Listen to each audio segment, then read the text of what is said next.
Hello. Questions about sacadas. First of all together we have 72 sacadas. How to count them? We have 3 steps, right? Forward, side, and back. So my partner would cross the trajectory of my steps, 3 of them, with his 3 steps. Front to front, front to side, front to back. So we have 9. 3 by 3, 9. One leg, the other leg, 18. One side, the other side, 36. And then we have that my partner leads the follower to cross his trajectory. So 36 plus 36, 72. So in sacadas we have this magic divine number, 72 sacadas. All this is happening when we both go in one direction. So he leads me in this direction, let's say step forward, and he crosses it. So we go in the same direction. So we have 72 sacadas. But also we can cross each other's trajectory in the opposite direction, right? So I go there, he crosses it but goes over there. So here we have the so-called 4th sacadas. All right, so that's another possibility, but obviously those 4th sacadas would require separation in the embrace because we go in the opposite directions. Now about sacadas, when we talk about the crossing of the trajectories of 2 steps, we have to think of the following concepts. First of all, on the floor, the geometry of any step is a line. We do not go in a like semicircle.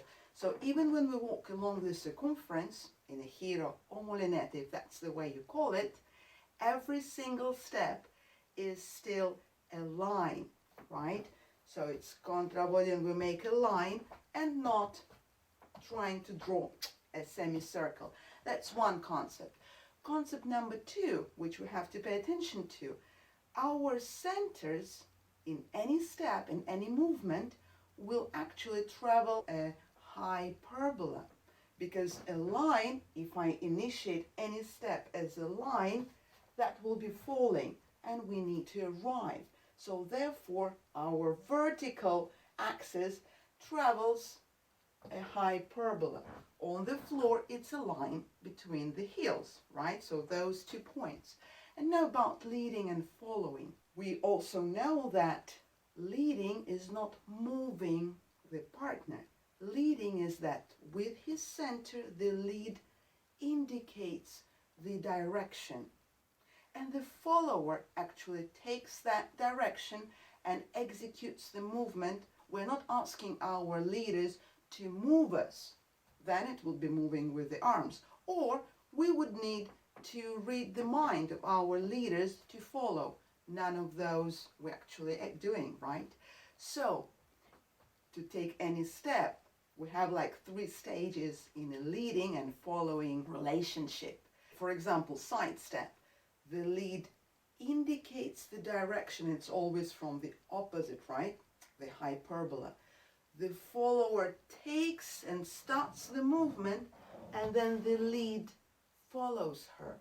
So then we have the simultaneous movement, but that's an illusion. All right, so doing it fluidly, that's when we have the illusion of moving simultaneously. So to lead a sacada, first of all, the lead would need to lead a direction. Let's say it's a front step of the follower crossed with whatever, front step of a lead. So first of all, the lead will need to lead a follower a pivot to have the direction of the step. And then start leading this step in this direction, and when the follower starts the movement, then the lead sort of like lies and not accompanies the follower and crosses this trajectory. That's how we will have a sacada.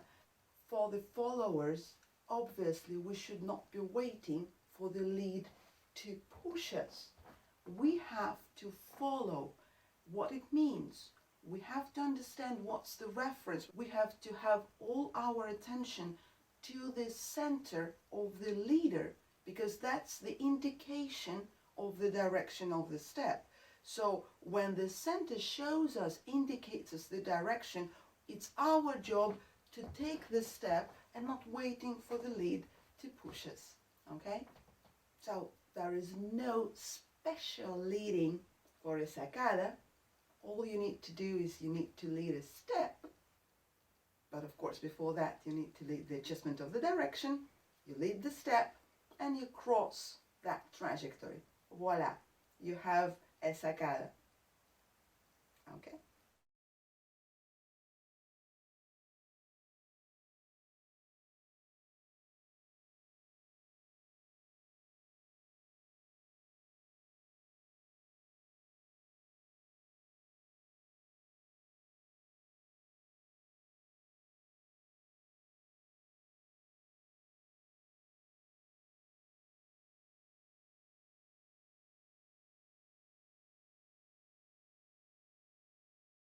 And the lead, there is no special thing for leading a sacada. You lead a cross, and before that you lead an adjustment of the direction. Okay?